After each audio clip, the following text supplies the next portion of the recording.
Hi, it's Angela again.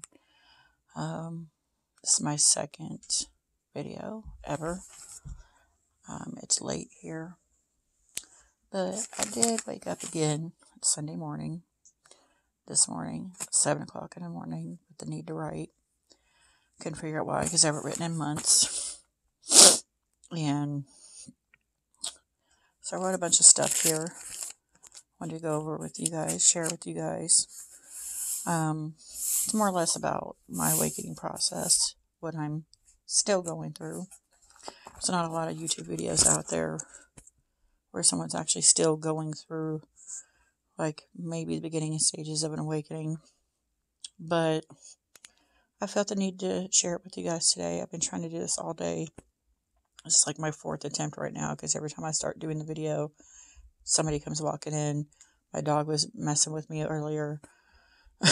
I'm also sick. But when you feel the need to do something, you have to do it. Like, I have to get it out, or I'm not going to go to sleep tonight. So, it's not quite Monday yet. So, I'm going to give it a try for the fourth time. I just want to tell you a bit about myself. First of all, I'm, I guess, in the midst of what people would call a spiritual awakening. It began about 1.5 years ago, and it began with a huge synchronicity, which I didn't know what that was until it happened.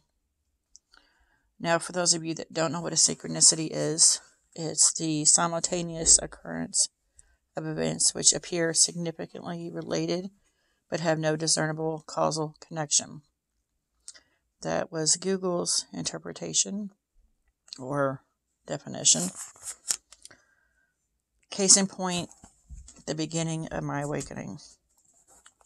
I literally woke up one morning with a need to know everything there was to know about paranormal, metaphysical, mediumship, psychics, all that.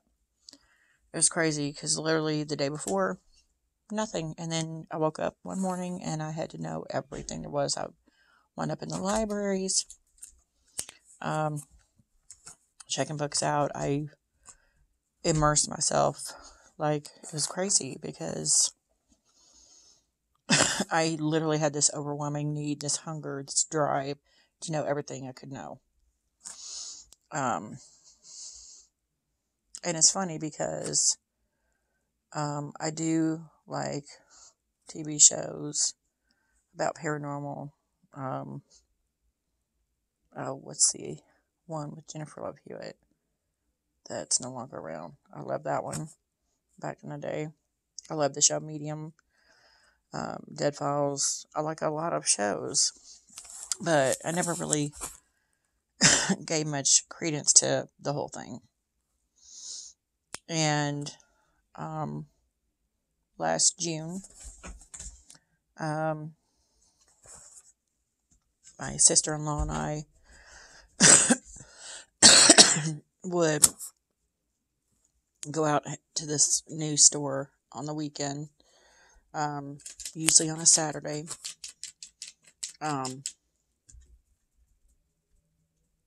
It's called $5 bin. Everything there is like $5. Everything that's been returned from online stores, it could be something that's $200, $300, $100, and it's $5. So, I've been wanting to go to this bookstore downtown I'd heard about. I live in Kansas City. I live north of the river, so I live kind of in a suburban area. Downtown's a different story. There's good parts, bad parts, whatever, a typical city. They have an artsy area down there. And I had found out about a bookstore. I'm a writer, so I've been trying to really immerse myself in the writing community and all these places that do open mic poetry and things like that for the last few years. And I heard about this bookstore down there. They had their own publishing company. They did open mic nights. So I was trying to get to know the people that work there, that owners and stuff like that.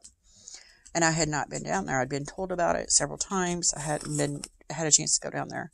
So my sister-in-law and I made a deal. If I went with her to the $5 store, she would go with me to downtown to the bookstore. Now, before I tell you this, the rest of this, I have to go back 4 years. 4 years ago, she would go downtown. She still goes down there once in a while. But she knew about a metaphysical store downtown where you get candles, readings, whatever. And 4 years ago, it was a weekend. She's like, hey, would you go down there with me? I don't like going downtown by myself. I'm like, sure. She went to get a candle. And we go in there, and I actually had a paranormal experience. There was me and her, or her and I, excuse me, and the cashier behind the register. And I was nowhere near her because I was fast. I didn't give it much credence, but I was still fascinated by everything. I was looking at the stones, looking at everything, taking it all in. It was beautiful. And somebody kept tapping me on the shoulder. Nobody else around. I would move to a different place in the store, and it would happen again. The third time, I was like, I'm out of here. It freaked me out so bad, I'm like, I'm out. So I left. And so then, and we would always take like a back road to behind the store and park, and then walk in the back way. So back to June of last year, we went down to the $5 place, and we went to the bookstore I wanted to go to. And we went down like the main street, and the synchronicity is that the store she had been going to for all these years was literally across the street. We got around the front of the bookstore, and she's like, oh my God, look, there's a White Light bookstore. And she even said, oh my God, it's like a beacon calling you. You need to go have a reading done. I didn't believe in readings. Had no interest, but at this point, because the week before, I woke up with all this wanting to know everything. I'm like, sure. It was like someone was telling me, you have to go have a reading done. You're here, do it. I walked in there with a chip on my shoulder, I'm not going to lie. It's like, she's not going to be able to read me. This is crazy. I don't believe in any of this crap. And I cried through the whole thing. She changed me. She changed who I am. She changed all these things I had known about myself, but never wanted to admit. She started bringing up incidents that happened to me as a child. I grew up in an abusive home. She started naming incidents that had happened, and I'm like, what is happening right now? Really freaked me out, but I was different this time. It was like something was saying, you have to hear this. She wound up telling me that I was a psychic. Not only was I psychic, but I was a medium, a powerful one. She asked me why I wasn't using my gifts. She even talked about me being a writer and how my gifts and my writing are conjoined. They're together. They're combined. That I'm supposed to be writing for the dead. And it floored me. It really just like, wow, this is crazy. So from that point on, I was pretty much really like, I'm doing this. I came home the next day. I had my first meditation. It was an amazing experience. And at that point I was hooked. I'm like, yes, it feels right. It's finally, for the first time in my life, I don't feel like there's something missing. Because I'd been that way my whole life. I felt like there was always something missing. And this was the piece of myself that it wasn't missing. It was just, I was not allowing it to surface. And once I just accepted it, because when I left that psychic, I'm like, okay, this is real. This is happening. It was like my mindset had changed just like that. And once I accepted it, there was a snowball effect after that. It was crazy. To just nuts. But for some reason, as I've progressed over the last year and a half, I've been doing this journey myself. No help, no teacher, no mentor, no nothing. I would love one. If somebody wants to mentor me, great. But over the last year and a half of this awakening, I started to feel like maybe the awakening was happening already long ago. And I just became aware of it a year and a half ago, if that makes sense. Like a long time ago. I don't know if that even can happen, or if you can be in a 20 to 30 year constant awakening. I don't know. Now, I grew up Pentecostal, and it's funny because, and I was just thinking this morning, how my mom and dad would take us, we would go to a Baptist church when we were real little, me and my brother, and the church would come and pick us up. We'd go to Sunday school. We'd have ice cream after. It was awesome. And then they'd bring us home. And then one day, I was like 11 or 12. My mom was like, I was getting ready for Sunday school. She started getting ready. And I'm like, what are you doing? And she's like, oh, you're not really Baptist. We're Pentecostal. And we're going to church at our church. And I'm like, we got a church? Like, this is the first I'm hearing of this. I didn't even know what Pentecostal was. Didn't really know what Baptist was. I was like 11 or 12. Didn't care. All I wanted was the ice cream, really, honestly. But from that point on, we went to a Pentecostal church 3 times a week. Actually 4, because we went Sunday morning and then Sunday night. We had a youth group on Thursdays. It's a whole thing. And suddenly my mom was very religious.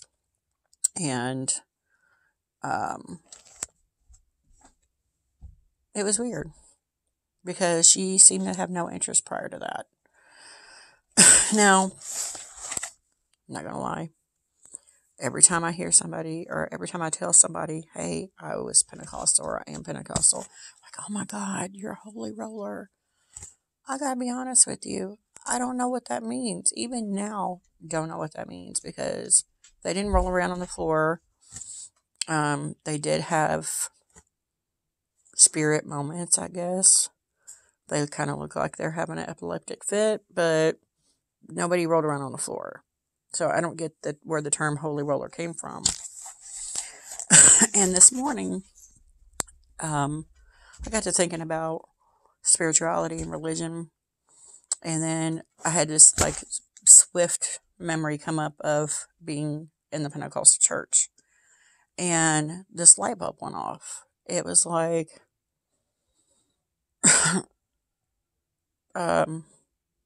there's so many similarities to the whole religion aspect of it and the spiritual aspect of it. Like speaking in tongues, for example. I'm just going to read a little bit of what I wrote. Because I can't remember exactly words, but I wrote it down good. Or better. Pentecostals are known for speaking in tongues. Now that I am on my spiritual journey, I think that Pentecostals only spoke in tongues or speak in tongues because they are not awakened. Spirit, angels, God, whatever you want to call it, resides in a different plane of existence than us mere humans. And so our vibrations are different. So for someone not awakened to their gifts or open to the possibility of spirit speaking through them, I would assume it could come out as gibberish or even possibly another language. In the spirituality sense, this is called channeling. Yet there was always someone else out there in the room to interpret what was being said. This, too, seems to be yet another psychic ability. I find this fascinating, and being witness to this practice for many years, you can feel the energy in their church rise. You could feel the presence of something or someone not of this world.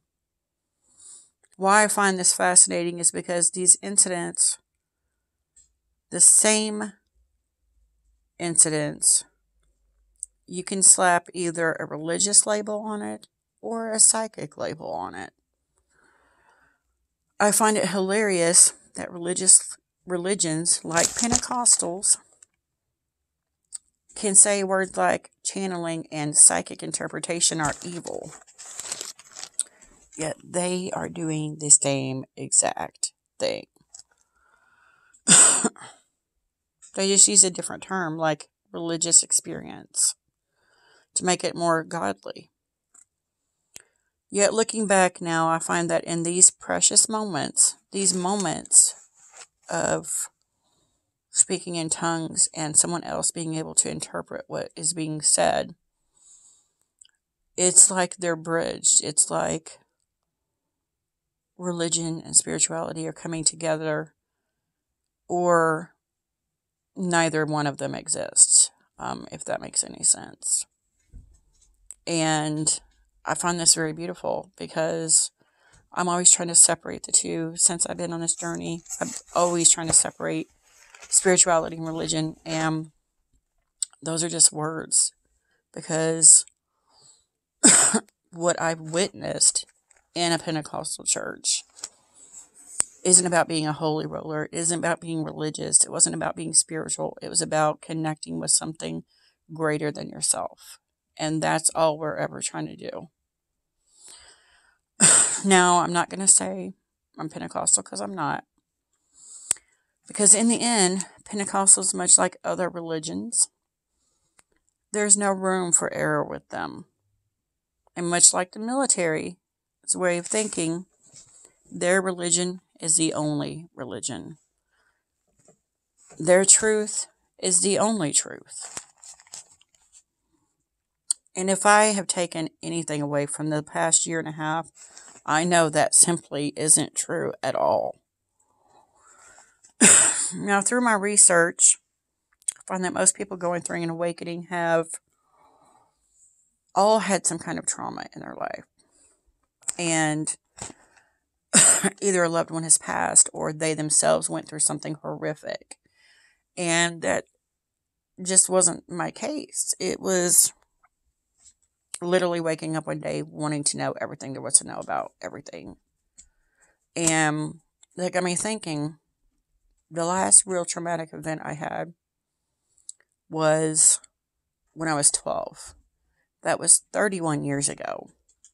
And it got me thinking, maybe that was my aha moment, my awakening moment, when I began awakening. And I'm going to explain why I say that.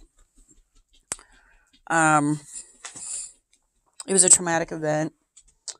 I had just been severely abused by my mother. I to this day still don't know what it was. It was either some kind of astral projection, out-of-body experience, dream while I was awake. What else? What's the other word I'm looking for? Like a vision of the future, or all of that combined. It was so horrific and so traumatizing. I actually forgot about it until I began writing. And once I started writing, all this trauma from my past came up. That was one of the incidences that came up. I'm like, how did I forget this? Like, how did I forget something that was so traumatic to me that it possibly changed me forever? And I'm not going to go into details because it's a long story. You can find it on my blog if you want to read it, because it is on my blog, which my blog is tied to my Facebook. It's called Sacrificial Chainbreaker, if you want to check it out. But I have a lot of different things on there I do on my blog. My blog is like my catch-all. It does everything. Fiction, nonfiction, whatever. But that experience really had an effect on me. Since then, I made the mistake of joining the military right after. or when I was 19. For the most of my life, I had been lost. At that point, I was trying to do something to better my situation. I had just had a daughter and given her up for adoption. I was kind of floating through life, not knowing what was going to happen next, what was going on next. And it got to the breaking point where I was like, first of all, this was a huge mistake. I should not have joined the military because I had just given my daughter up. I had a lot of trauma. You cannot join the military with any kind of baggage because they will find it and expose it to you and leave you for dead. I mean, you have to have a clear mind, and I wasn't in the right space to go into the military at all. So there I was, 19, about 3 weeks in, going, this was a hell of a mistake. Still grieving for the loss of my daughter. And I found myself at the chapel. And it was weird because at that point was like, God had all but abandoned me. And I didn't consider myself Pentecostal anymore. I didn't consider myself religious at all. I was like, I'm done. I'm at my breaking point. And I'm sitting there in the chapel. I start bawling my head off. And all of a sudden, it was like God stepped in and like gave me a hug, tapped me on the shoulder, or like grabbed my shoulder and then wrapped me in a hug of just love and peace and utter forgiveness and joy. And I was just like, what is happening right now? And I walked out of the church with a new take on the word religion. After this, I got exposed to so many different religions, so many different cultures of religion, of what other people's idea of religion and spirituality are. And it's weird because that was like 20 something years ago. And it was just like, even at the time, I was questioning, why? Why am I being exposed? There's got to be a reason why all of a sudden all these different religions are falling into my lap. And I'm learning about them. And suddenly just, they're there. And I'm finding out about them. Even if I don't want to. I was finding out about all these different religions and cultures. And it made me realize that religion is just a word. Whether you believe in Allah, God, Messiah, Jesus, angels, guides, to me, they're all one person, one being. The angels, guides, and God they're a team working to help you be your best self. And I left that chapel that day saying, no, I don't have religion. I have my relationship with God, and that's all I need. So it was a lot of burden taken off me, off my mind, off my heart, because I grew up with this religion that was, this is it.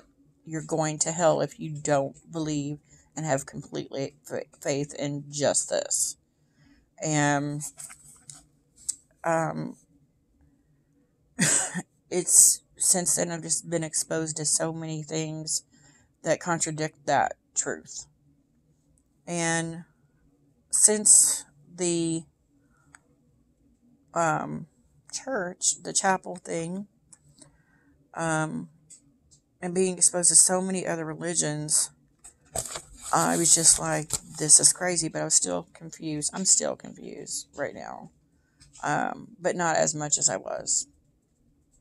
That's why I know I'm still going through my awakening, because I would have some sort of purpose at the end.